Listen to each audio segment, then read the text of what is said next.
The industrial economy, from agriculture to war, is by far the most violent the world has ever known. It is a fact that at the end of World War II, industry geared up to adapt the mechanical and chemical technologies of war to agriculture. At the same time, certain corporate and academic leaders, known collectively as the Committee for Economic Development, decided that there were too many farmers. The relatively self-sufficient producers on small farms needed to become members of the industrial labor force and consumers of industrial commodities. The first problem of a drastic reduction of the land-using population is to keep the land producing in the absence of the people. The Committee for Economic Development had a ready solution. The absent people would be replaced by the mechanical and chemical technologies developed for military use and subsisting upon a seemingly limitless bounty of natural resources. All of the land-using population left their family farms and moved into the cities to be industrially or professionally employed or unemployed, and to be entirely dependent upon the ways and the products of industrialism. Agriculture would become an industry. Farms would become factories, like other factories, ever more automated and remotely controlled.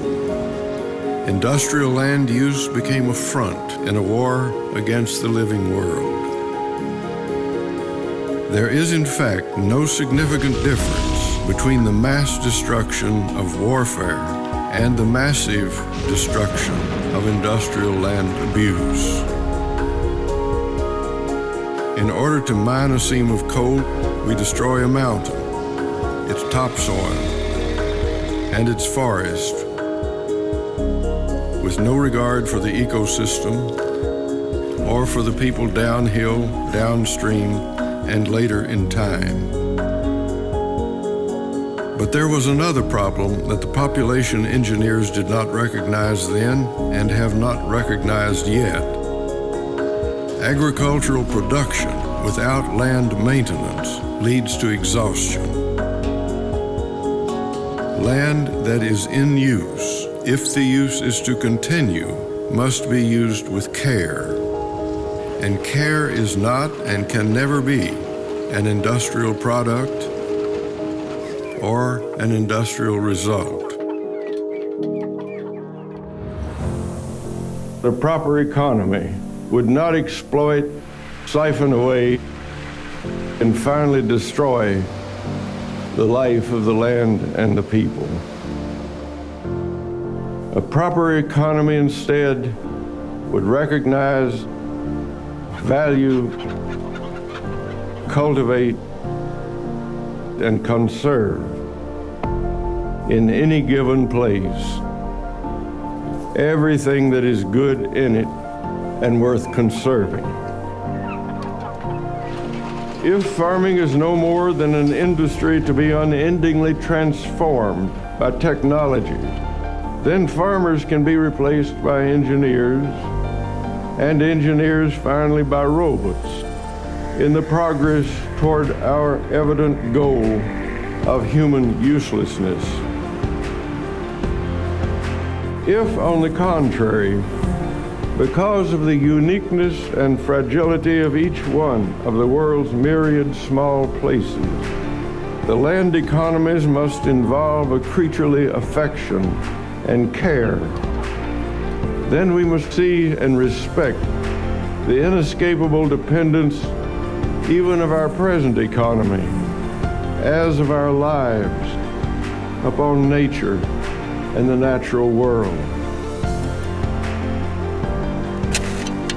Good work in the use of the land is work that goes beyond production to maintenance.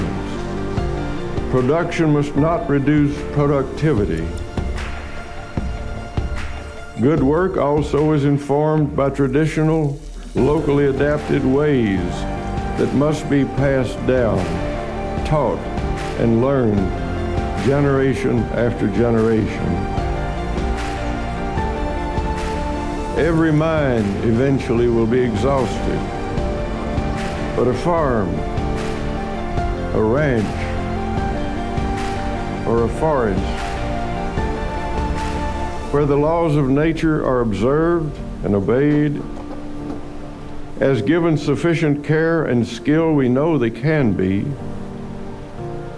will remain fertile and productive as long as nature lasts.